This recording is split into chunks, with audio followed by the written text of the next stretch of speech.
Crown Jewel is 11 days away, and we have a two match changes to go over, so let's go with that right now. First off, the Universal Championship, as Seth Rollins defends against The Fiend. Rollins will no longer be doing double duty, we'll get to that in a little bit. But the only change to this match, besides it being Falls Count Anywhere, is the match cannot be stopped for any reason. So, if for some reason in Saudi Arabia there is a bombing, this match cannot be stopped. If there are ISIS members coming into Saudi Arabia trying to destroy the event, it cannot be stopped. If there is some sort of curfew rule in Saudi Arabia, it cannot be stopped. This match must have a winner. And probably maybe a little too more extreme with those reasons for a stoppage. It could very well happen. Saudi Arabia technically is a war zone sometimes. But nonetheless, if there is a death, this match cannot be stopped. So if someone dies, still got to pin the man. Still got to have it happen.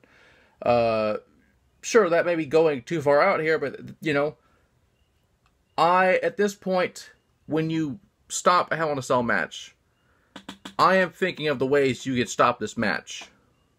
The bullshit ways you can stop this match.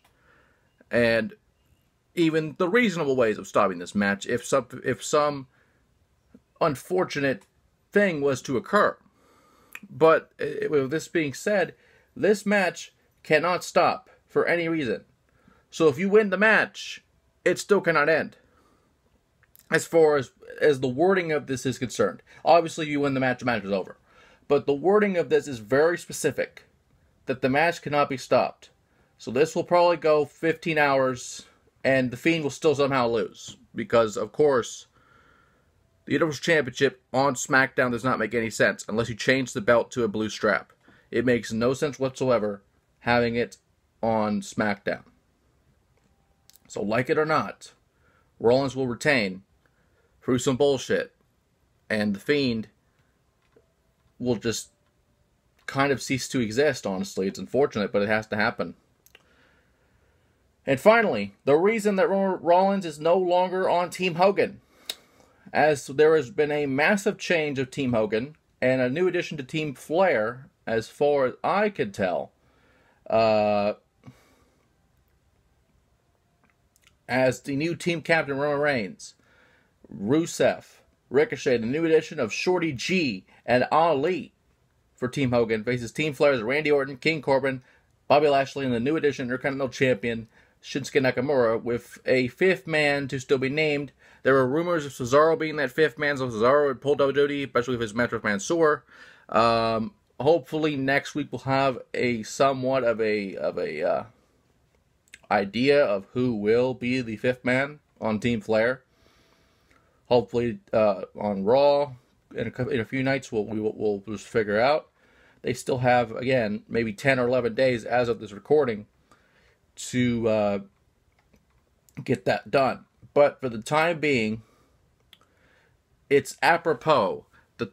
Some people would say the modern day Hogan, or at least the guy in WWE, would team up with the guy of his era in Hulk Hogan. But with that being said, Team Hogan will probably win this match. It all depends, though, who that fifth man is. And with that being said, Crown Jewel, the Halloween Havoc edition of Crown Jewel, will be 11 days away. And it'll be an interesting night for sure. Still not a lot to actually have me watch this. I mean, there's some great matches on here. But is it worth it? In my mind, no. But for those that do want to watch it, it is a great card so far, and hopefully we'll have a few more matches, and we'll just see what happens from there.